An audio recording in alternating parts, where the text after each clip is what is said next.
Altiero Spinelli was an Italian communist politician, political theorist and European federalist. Since he was very young, he developed a clear vision of the future and fought all his life for it.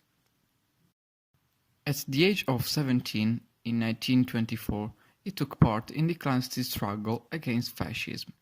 He was discovered and arrested in 1927, and then he was sentenced by the Special Court to 16 years in prison.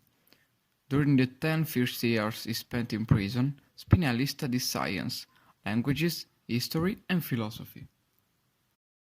Then he was sent to the border on the island of Ventotene for another 6 years, where he continued to study the works of historians and philosophers.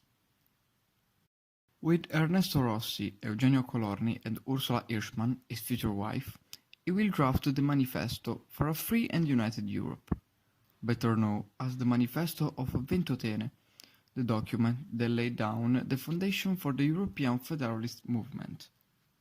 With the fall of Mussolini, in August 1943, Altiero Spinelli was released.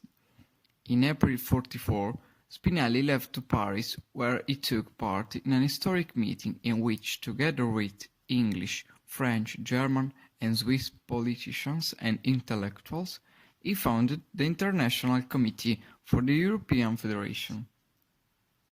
The role of Altiero Spinelli has often been decisive in the long journey towards the European Union. In Italy, Spinelli took actively in political life, and from 1976 to 1983 was a deputy on the left in the chamber. On the European scene, he was a member of the Commission of the European Community from 1970 to 1976, for which he worked on industrial policy and research.